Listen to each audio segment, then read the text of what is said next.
యాదాద్రి భువనగిరి జిల్లా పొంగులేటి శ్రీనివాసరెడ్డి ఏదైనా చట్టం చేస్తే అది ప్రజలకు ఉపయోగపడాలి కానీ భారం కావద్దు. దొరగారి గొప్పతనం స్వార్థం కోసం నలుగురు గోడల మధ్య కూర్చొని నలుగురు వ్యక్తులు చేసిన చట్టం ధరణి అమలు చేసే సమయంలో 100 రోజులు రిజిస్ట్రేషన్లు జరగలేదు. భూభారతి చట్టం అందరి ఆమోదయోగ్యంతో చేశాం.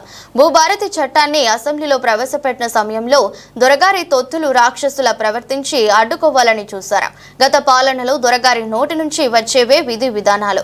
మే 1 తేదీ నుంచి 28 జిల్లాల్లో జిల్లాకు ఒక మండలం పైలట్ ప్రాజెక్ట్ అమలు చేస్తాం. భూమి లేని నిరుపేదలకు ఇంద్రమ్మ భూమి పట్టాలిస్తాం. దొరగారి చెప్పిన పనులు చేయలేదని అర్ధరాత్రి వీఆర్ఓ వ్యవస్థ రద్దు చేశాడు. అధికారులు అధికార దుర్వినియోగం చేస్తే చర్యలు తప్పవన్నారు. ఆన్లైన్ లో ఉన్న 9,26,000 అప్లికేషన్లు జెన్యూన్ గా ఉన్న వాటిని నిజమైన వాటిని పరిష్కరించేది ఈ చట్టంలో పొందుపరిచాము. అంతేకాదు ఒక ఎంఆర్ఓ గారు ఉద్దేశపూర్వకంగా ఏదైనా తప్పు చేస్తే ఒకరి భూమి ఒకరికి ఎక్కిస్తే ఆ ఆసామి రోడ్డు మీద తిరగడం తప్ప ఏ అధికారికి తన గోడు వినిపించుకునేది ఆనాటి చట్టంలో లేదు.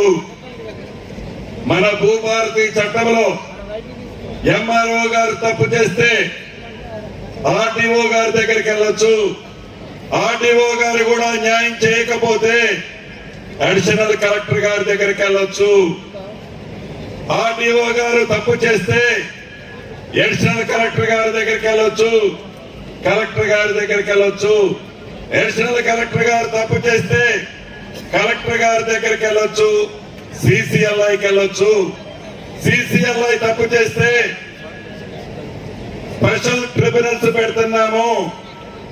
ఈ స్పెషల్ ట్రిబ్యునల్స్ లో సామాన్య ప్రజలకి కోర్టుని ఆశ్రయించకుండా ప్రజల కష్టాలు తీర్చడం కోసం అవసరాన్ని బట్టి రాష్ట్ర వ్యాప్తంగా స్పెషల్ ట్రిబ్యునల్స్ ని కూడా ఏర్పాటు చేసే అవకాశాన్ని ఈ చట్టంలో పొందుపరచబడింది.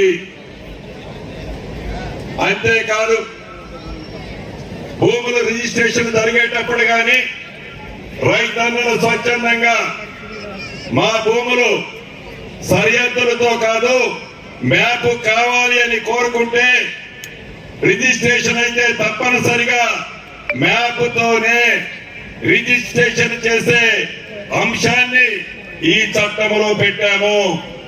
దీనివల్ల రాబోయే కాలంలో భూముల పంచాయతీలు భూముల వల్ల గొడవలు వీలైనన్ని తగ్గుతాయి. రాష్ట్ర వ్యాప్తంగా అర్హులైన సర్వేలని 6,000 మందిని ట్రైనింగ్ చేసి లైసెన్సులు ఇచ్చి లైసెన్స్ సర్వేలని మీ మండలానికి పంపించే అంశాన్ని ఈ చట్టంలో పొందుపరిచాము. ఆనాడు అర్ధరాత్రి ఆనాటి దొరవారికి వారి గ్రామంలో వారు చెప్పిన పని చేయలేదని విఆర్ఓ వ్యవస్థని గ్రామీణంలో ఉండే ప్రాంతంలో ఉండే వ్యవస్థని అర్ధరాత్రి ఒక కలమపోటుతో రద్దు చేశారు. ప్రభుత్వానికి సంబంధించిన ఆస్తులు గ్రామాల్లో పంచాయతీలు వస్తే పరిష్కరించే పెద్ద మనిషి లేని కారణంగా అన్న తమ్ముడు మధ్య భార్య భర్తల మధ్య తండ్రి కొడుకుల మధ్య అనేక సమస్యలు ఆ వ్యవస్థ లేని కారణంగా ఈనాడు గ్రామాల్లో చూస్తున్నాము.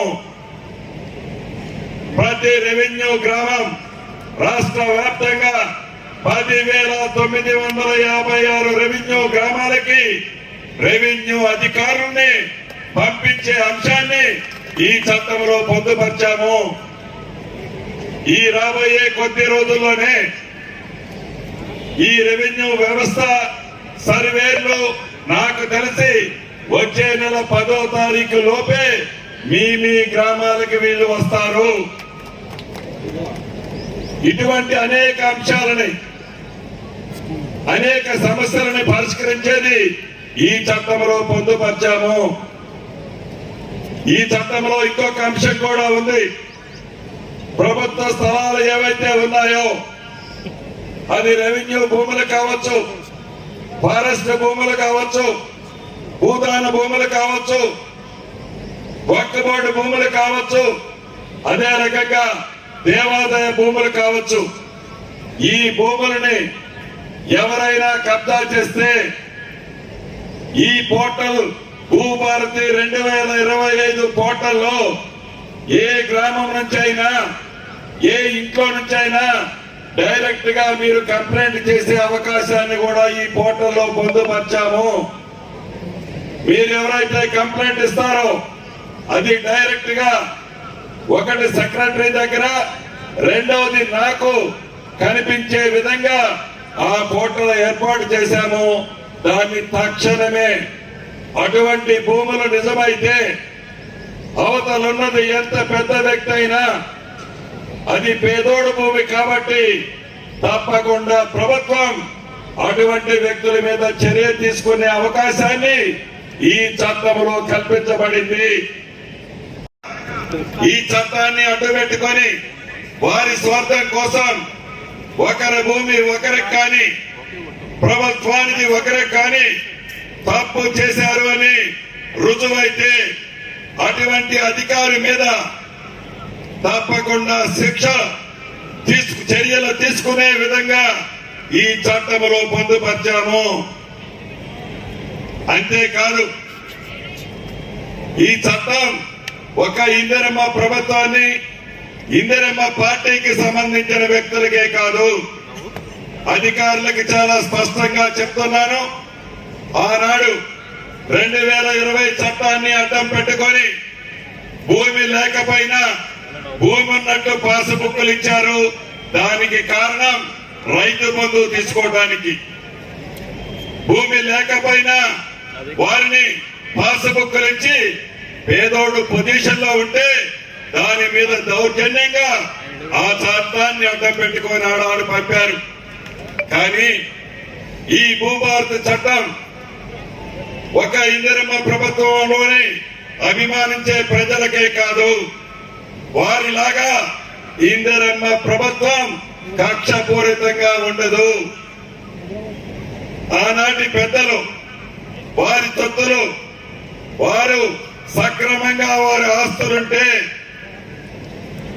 అక్రమంగా సంపాదించిన ఆస్తి అయితే దానికి కూడా ఈ భూభారత చట్టం పూర్తి రక్షణగా ఉంటది. కానీ అక్రమంగా సంపాదించో దౌర్జన్యంగా ఆక్రమించుకోను పేదోడి పొట్ట కొట్టి గుంజుకుంటే అటువంటి ఆస్తి ఈ చట్టం తప్పకుండా చర్యలు తీసుకోబడింది. ఈ చట్టాన్ని ఉపయోగించి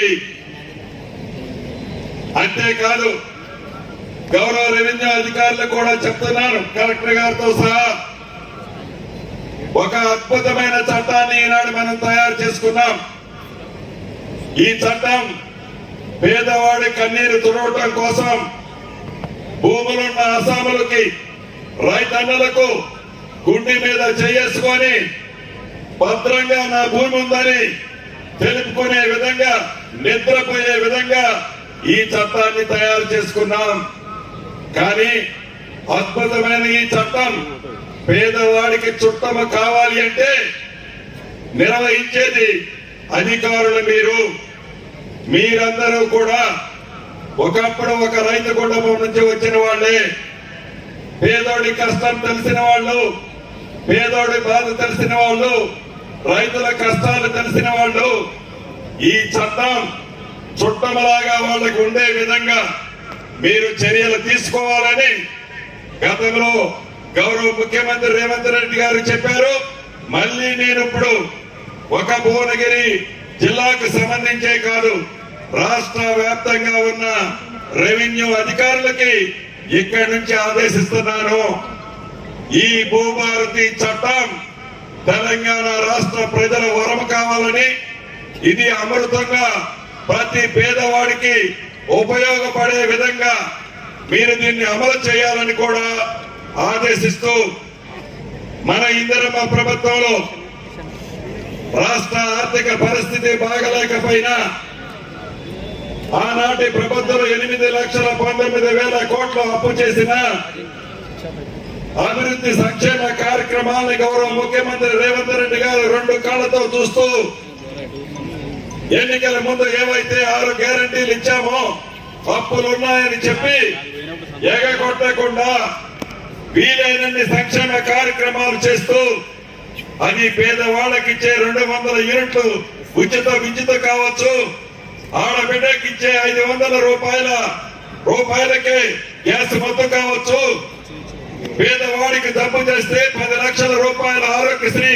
రాజీవ్ ఆరోగ్యశ్రీయే కావచ్చు, ఆడబిడ్డలకు ఉచితంగా ఆర్టీసీ బస్ లో ఎంత దూరం ప్రయాణం చేసినా 1 రూపాయి ఛార్జీ తీసుకోకుండా ప్రయాణమే కావచ్చు.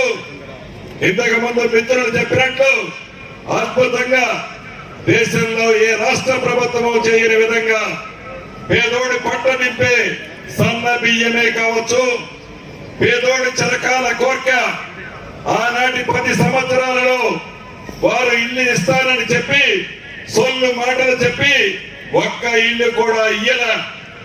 మన ఇందిరమ్మ ప్రభుత్వంలో గౌరవ ముఖ్యమంత్రి రేవంత్ రెడ్డి గారి నాయకత్వంలోని ఈ ప్రభుత్వం మొదట వెళితే రాష్ట్ర వ్యాప్తంగా 4.5 లక్షల ఇల్లు ఇస్తున్నాం.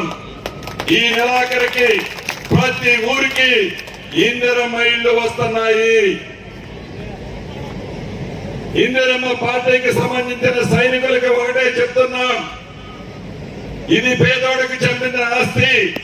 పేదోడి కళ నెరవేర్చడానికి ఇస్తున్న ఇందిరమ్మ ఇల్లు మీ గ్రామాలలో పేదవాళ్ళల్లో బహు పేదవాళ్ళు ఎవరైతే ఉంటారో మొదటి విడత వాళ్ళకి ఇచ్చి ఇదిరా ఇందిరమ్మ ప్రభుత్వం అనే విధంగా మీ తీర్పు ఉండాలని కూడా ఈ వేదిక మీద నుంచి రాష్ట్ర వ్యాప్తంగా ఉన్న ఇందిరమ్మ సైన్యానికి చెప్తున్నారు.